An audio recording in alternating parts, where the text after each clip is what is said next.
Have you ever wondered whether the peace Jesus spoke about is the same peace we imagine today? What if one of HI's most beloved teachings has slowly lost the depth it carried when it was first spoken in the hills of Galilee? Millions of people pray for peace, search for peace, and even preach about peace, yet remain restless inside because they have never encountered the original word that Jesus actually used. That forgotten Aramaic word carries a meaning far greater than calm emotions or the end of conflict. It speaks of restoration, wholeness, and a return to the divine design placed within every human being. Today, you are about to discover why, before religion reshaped his words. Jesus taught SHLAMA, and why understanding it may forever change the way you read the Bible. For centuries, many of the original spiritual expressions spoken by Jesus gradually disappeared beneath layers of translation and theological interpretation. While the canonical Gospels preserved the heart of HI's message, many of the expressions that reflected the living rhythm of HI's native language became softened or replaced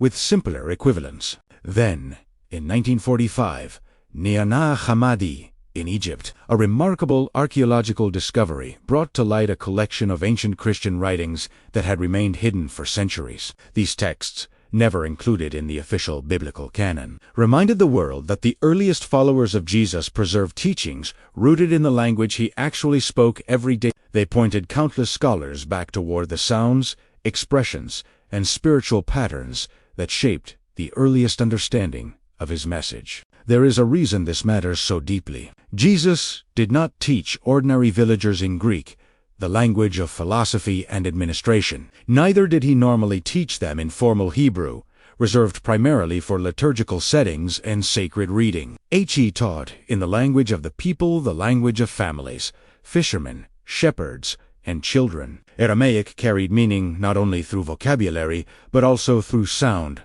rhythm, breath, and living expression. Ancient believers understood that these spoken sounds carried intention, determination, and spiritual resonance. Pronouncing SHLAMA, pronounced SHLAMA, wholeness, completeness, harmony with God, was never viewed as repeating an empty word. It was believed to awaken the soul's memory of its original design, reconnecting a person with the divine harmony placed within humanity from the beginning. Many describe this awakening as remembering the original pattern written into our very being, what some today poetically call our original spiritual DNA. This changes the way we hear one of the most familiar when Jesus declared, "Blessed are the peacemakers." He was speaking to ordinary people living under Roman occupation, surrounded by political oppression, religious division, and daily uncertainty. Peace, in their world, was not a comfortable emotion. It was something desperately needed, yet almost impossible to find. The word SHLAMA, pronounced SHLAMA, wholeness, completeness, harmony with God, reaches far beyond our modern idea of peace. It describes a life where every broken part begins moving back into divine order. Body, mind, relationships, purpose, and spirit are no longer pulling in opposite directions. Instead, they begin to function together as they were originally created. That is why the Beatitude was never simply praising people who avoid arguments. Jesus was blessing those who become living instruments through which God restores what has been fragmented. A true peacemaker first becomes whole within, before carrying that wholeness into the lives of others. Perhaps that explains why so many people spend years searching for peace in circumstances, achievements, or possessions, only to discover that the unrest never disappears. They have been pursuing quiet surroundings instead of the inner restoration that SHLAMA offers. Imagine standing on the hillside while Jesus teaches the crowds gathered around him. Families have walked 4 miles. Fishermen have left their nets behind. Mothers hold their children close while elders lean forward to catch every word. No one expects a political speech or a military strategy against Rome. Instead, they hear words that begin transforming the human heart from the inside out. Among those unforgettable blessings comes a statement that generations would later simplify into, "Blessed are the peacemakers." Yet everyone listening in Aramaic heard something much richer. They understood SHLAMA, pronounced SHLAMA, wholeness, completeness, harmony with God, not as passive tranquility, but as the active restoration of creation itself. A person living in SHLAMA does not merely stop conflict. They heal division wherever they go. Their presence calms fear without demanding attention. Their words restore trust instead of creating suspicion. They bring order where confusion has taken root. Even when surrounded by chaos, they carry an inner stability that cannot easily be shaken because its source is not external circumstances, but divine alignment. This helps explain why Jesus immediately connected these people with being called children of God. Children naturally reflect the character of their Father. If God is continually restoring creation, then those who live in SHLAMA participate in that same work. They become reflections of divine restoration in a fractured world. Think about how different this is from our modern culture.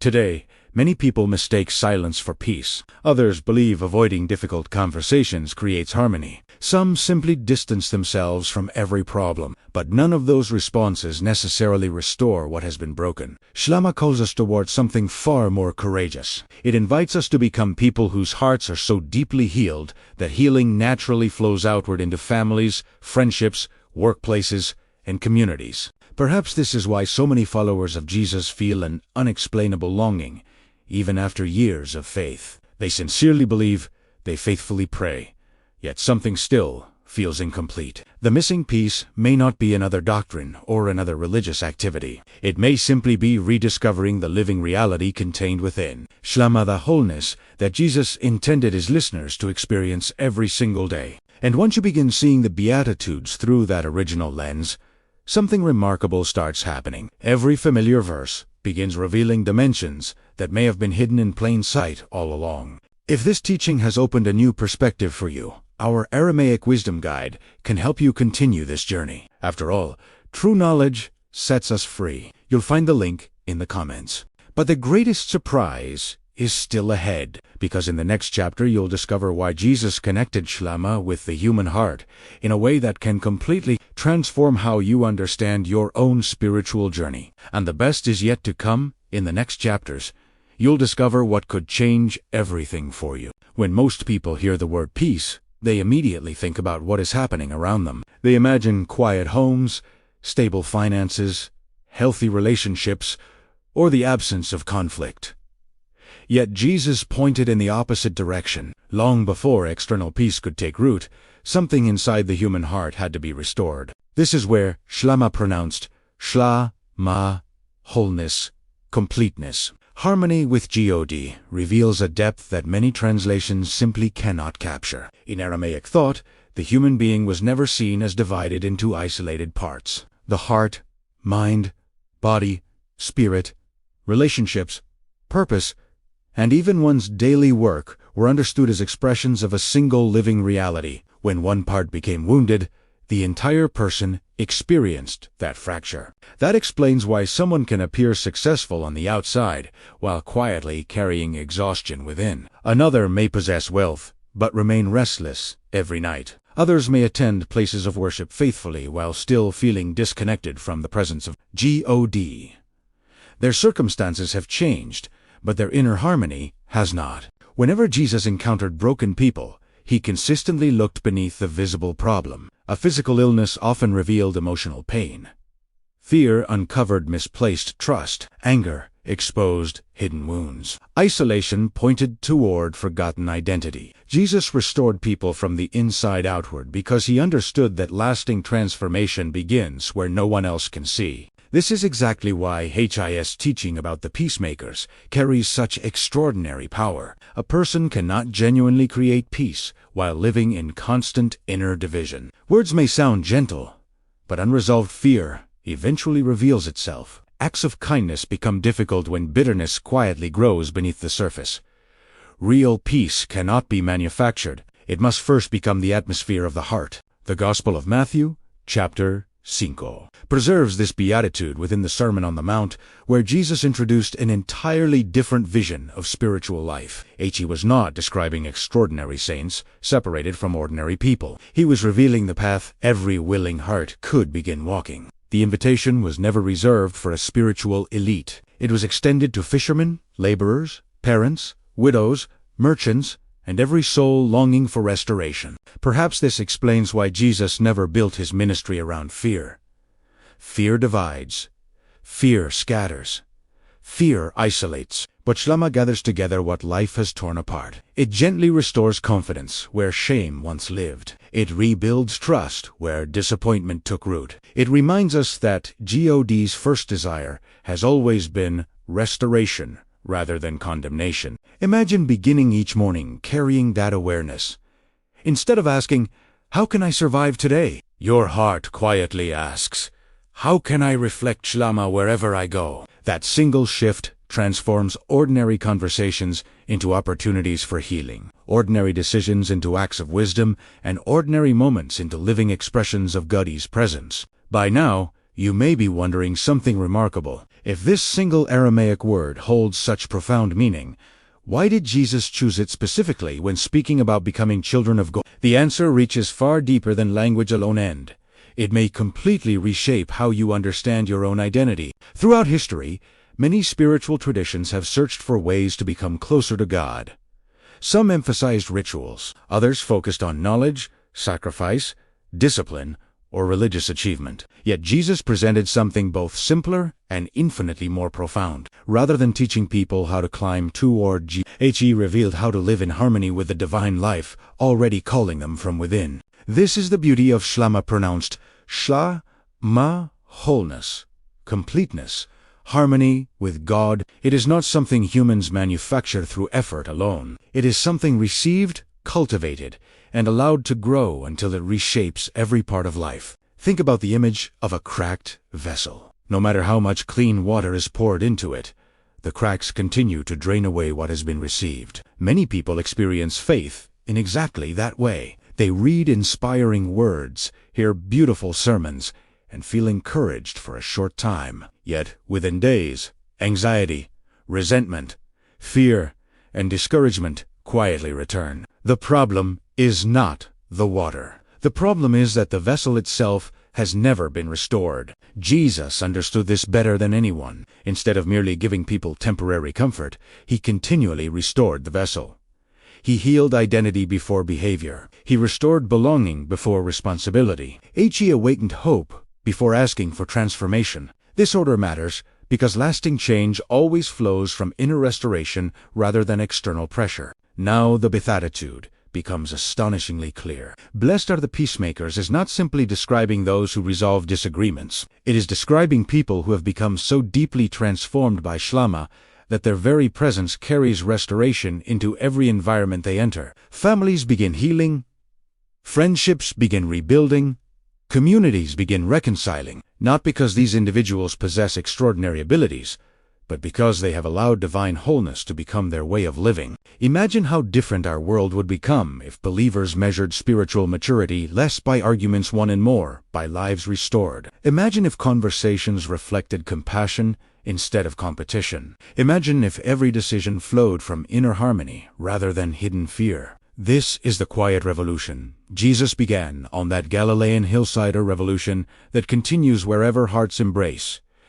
Perhaps the greatest tragedy is not that this teaching disappeared completely. It is that many have settled for a smaller definition of peace than the one Jesus originally offered. Yet the invitation remains exactly as powerful today as it was 2,000 years ago. Every person listening has the opportunity to begin walking this ancient path of restoration, one faithful step at a time. Perhaps you're wondering why these original teachings remained hidden for so long. That's why we created the Aramaic Wisdom Guide, because true knowledge sets us free. You'll find it in the comments below. There is one final lesson hidden within SHLAMA that may be the most life-changing of all. It explains why some people remain spiritually exhausted even while sincerely trying to follow Jesus. They are pursuing peace as if it were a destination, when Jesus revealed it as a way of being. Every day, we make countless decisions. Some seem insignificant, while others shape the course of our lives. Most of those decisions are influenced by one of two inner voices. One voice speaks from fear, urgency, and scarcity. The other speaks from quiet confidence, wisdom, and trust. The first divides the heart. The second reflects SHLAMA. Pronounce SHLAMA, wholeness, completeness, harmony with God. Think about the moments when you reacted too quickly, spoke words you later regretted, or allowed anxiety to dictate your choices. Those moments rarely happened because you lacked intelligence or faith. They happened because your inner world was no longer centered. The ancient Aramaic understanding reminds us that when the soul loses its harmony, every outward action becomes more difficult. Relationships suffer. Discernment weakens. Even prayer can begin to feel distant. Now imagine approaching each decision from a different place. Instead of asking, "What should I do first?" you begin by asking, "Am I standing in?" That simple question changes everything. It shifts your attention away from panic and toward presence. It invites you to pause long enough for your heart to return to its proper alignment before taking the next step. This was never about escaping the challenges of life. Jesus never promised a world without storms. Instead, he revealed the possibility of carrying an unshakable center, even while the winds continue to blow. A person living in SHLAMA is not untouched by suffering. Rather, they are no longer ruled by it. Their circumstances may change, but their foundation remains secure because it rests in the restoring presence of God. Perhaps that is why this beatitude continues to speak across every generation. Whether someone lives in abundance or hardship, youth or old age, peace begins the same way. It begins when the fractured parts of the heart are surrendered to the one who created them. As restoration quietly unfolds within, that same restoration naturally flows outward to everyone whose life we touch. The invitation of Jesus is therefore not merely to admire SHLAMA, but to become a living expression of it. Every conversation can become gentler. Every choice can become wiser. Every relationship can become an opportunity for healing. This is how ordinary people begin reflecting the character of the Father, not through perfection, but through a life increasingly shaped by divine wholeness. We are just scratching the surface of this ancient power. Get ready, because in our next video, I will reveal even deeper Aramaic codes that unlock spiritual authority you've never imagined. Make sure you are subscribed and have notifications turned on so you don't miss this unfolding revelation. As we come to the end of this journey, remember that the purpose of Jesus' teaching was never to fill the mind with information alone. Every word he spoke invited people into transformation. SHLAMA, pronounced SHLAMA, wholeness, completeness, harmony with God, is not simply a beautiful ancient expression. It is an invitation to live from a place where every part of your being is gradually restored into harmony with its Creator. Beginning tomorrow morning, before reaching for your phone or stepping into the demands of the day, find a quiet place where you can breathe slowly and without distraction. As you inhale, remember that the breath itself was always associated with the living presence of God. As you exhale, gently speak SHLAMA, pronounced SHLAMA, wholeness, completeness, harmony with God. Do this 7 times, slowly, allowing the sound to settle into your heart rather than rushing through it. Do not treat the word as a magical formula. Instead, let it become a daily reminder of your true identity. With each repetition, consciously release fear, resentment, hurry, and inner division. Then choose one practical act of restoration before the day ends. It may be forgiving someone, offering encouragement, repairing a broken relationship, speaking with kindness, or simply refusing to let anxiety govern your next decision. In this way, SHLAMA moves from your lips into your life. As the days pass, you may begin noticing subtle changes. Your reactions become calmer. Your thoughts become clearer. Decisions arise from wisdom rather than panic. Situations that once disturbed your heart lose their power to control you. This is not because life has become easier, but because your center has become stronger. The peace Jesus taught was never dependent upon perfect circumstances. It was rooted in a restored heart that remained connected to the presence of God. The Sermon on the Mount continues to call every generation toward that same restoration. The Beatitudes were never meant to be admired from a distance. They were given so they could become visible in ordinary lives. Every time you choose forgiveness instead of resentment, courage instead of fear, or compassion instead of judgment, you become a living witness of SHLAMA in a world desperately searching for true peace. Just a quick reminder, the transformation guides for a fuller life are waiting for you, right there in the comments. Before you leave, if this message touched your heart or brought new understanding into your life, WRITE. The word restoration in the comments below. Your testimony may encourage someone else who is seeking healing and renewal. Thank you for sharing this moment of ancient wisdom with us. Until the next revelation, walk in peace, walk in freedom, and walk in the power of